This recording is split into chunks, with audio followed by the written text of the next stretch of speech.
pemerintah akan mengembangkan Maluku sebagai lumbung ikan nasional, LIN.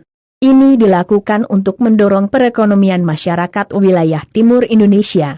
Kepala Badan Koordinasi Penanaman Modal, BKPM, Bahlil Lahadalia mengatakan pihaknya bersama pemerintah daerah tengah melakukan sinkronisasi kebijakan untuk mempercepat pelaksanaan program tersebut.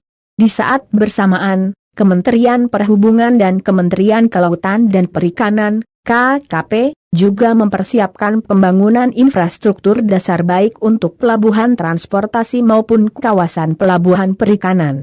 Pesan Presiden tidak boleh lama-lama, harus bergerak cepat dan ditargetkan 2023 baik pelabuhan dan infrastruktur lainnya bahkan industrinya, sudah bisa berjalan, ujarnya dalam konferensi pers di Ambon yang disiarkan melalui YouTube, Jumat, 5 Februari 2021.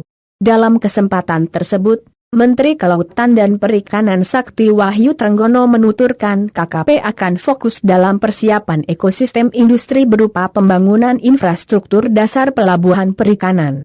Selain itu, pihaknya juga akan memastikan ketersediaan komoditi laut sebagai bahan dasar berlangsungnya produksi di kawasan LIN. Saya mempersiapkan dari aspek ekonominya, jadi ekonominya adalah ikan dan yang berkaitan dengan biota laut, terangnya.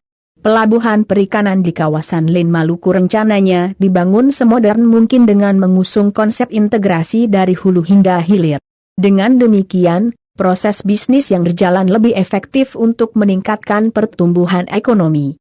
Bagi kami di KKP adalah bagaimana seluruh potensi sektor KP atau biota kelautan ini bisa berpusat di sini, sehingga perekonomian di sini nanti tumbuh.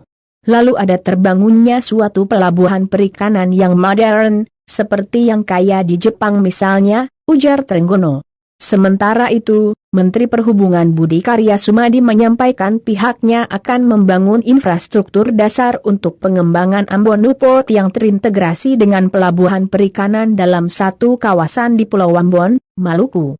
Pak Presiden secara khusus menegaskan bahwa pelabuhan dalam rangka lumbung ikan nasional harus segera dikerjakan, oleh karenanya kami di bidang perhubungan memang sudah melakukan studi secara mendalam, bahkan sudah didukung oleh studi yang dilakukan oleh World Bank, ucapnya. Pelabuhan tersebut rencananya akan digarap dengan mekanisme kerjasama pemerintah dan badan usaha, KPBU. Anggaran dari pemerintah dalam melakukan pembiayaan infrastruktur dasar sedangkan infrastruktur tambahan itu akan dibiayai oleh swasta, pungkasnya.